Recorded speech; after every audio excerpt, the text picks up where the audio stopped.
Hola, soy Pedro Ángel López Miñarro, de la Facultad de Educación de la Universidad de Murcia, y en representación de mis coautores voy a presentar la comunicación titulada Desalineaciones raquídeas en el plano sagital en kayakistas jóvenes. El entrenamiento deportivo, con un alto volumen de entrenamiento, ha sido asociado en diferentes trabajos de investigación con determinadas adaptaciones que van en un sentido u otro dependiendo de las posturas que se adoptan con más frecuencia en el entrenamiento y la competición. En el caso del piragüismo y en su modalidad de kayak, tenemos que considerar que se realiza un trabajo en sedentación en la embarcación, que es un trabajo prolongado, y ese trabajo sistemático podría generar adaptaciones en la morfología sagital del raquis. Ya estudios anteriores indican que existe una alta frecuencia de desalineaciones en piragüistas y en el caso de los palistas la hipercifosis torácica así como la hiperlordosis lumbar han sido citadas como alteraciones frecuentes por la práctica de dicho deporte. Y ese tipo de desalineaciones podrían tener su origen en los movimientos y la técnica específica de paleo. Por todo ello, el objetivo del presente estudio fue determinar la frecuencia de desalineaciones raquídeas en piragüistas jóvenes. En este trabajo participaron 36 kayakistas entre 15 y 17 años de edad, a los cuales se les procedió a una evaluación de la curva torácica y lumbar, tanto en la postura de bipedestación como al realizar el test Sit-and-Reach o test de dos plantas. Para hacer esa valoración se utilizó un Spinal Mouse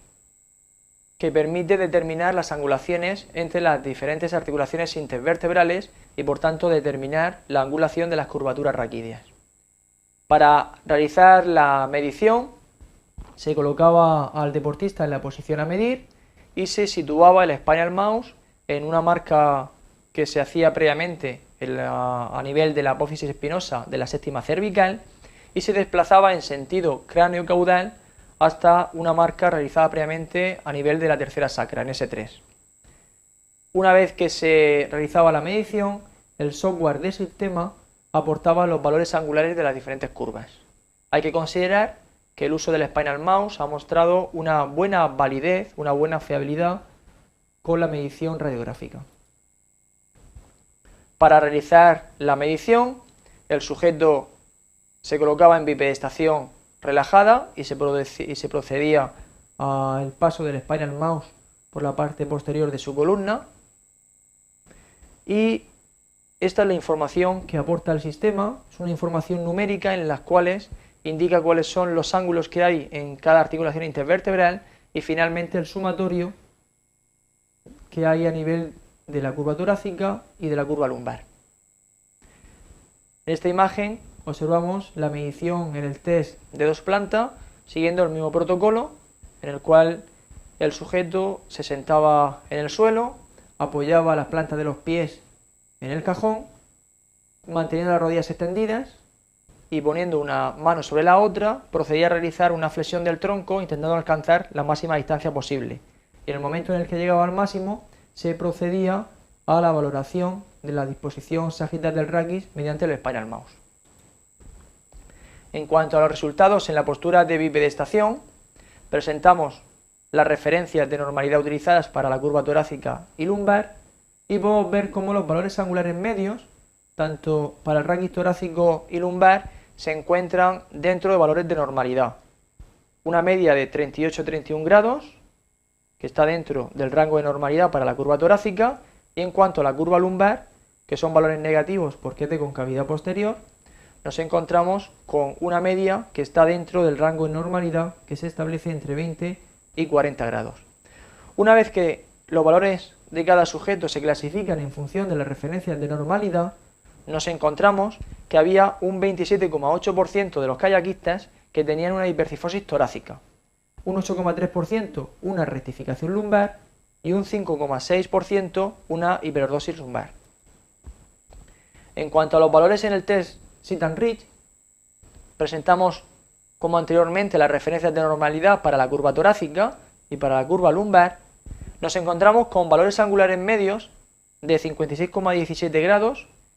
en el caso de la curva torácica un valor dentro de la normalidad y de 32,56 grados para la curva lumbar, valor que se encuentra enmarcado en lo que sería un morfotipo cifótico moderado. Eso nos lleva a que cuando clasificamos los valores angulares en este test, la mayoría de los kayakistas tenían posturas normales cuando nos referimos a la curva torácica, pero sin embargo, cuando nos referimos a la curva lumbar, hay un alto porcentaje de casos con un morfotipo cifótico, tanto leve como moderado, siendo un 41,7% los que presentaban un morfotipo cifótico leve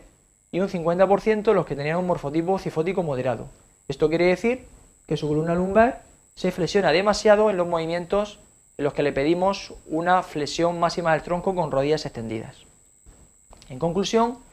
el raquis torácico de los kayakistas se caracteriza por un predominio de angulaciones normales, pero existe una alta frecuencia de morfotipos lumbares alterados en flexión máxima del tronco con rodillas extendidas. Y esa alta frecuencia podría estar relacionada con la postura de sedentación prolongada de los piragüistas en la embarcación. Por contra, en bipedestación, la curva lumbar se caracteriza por un predominio de angulaciones consideradas normales. Muchas gracias.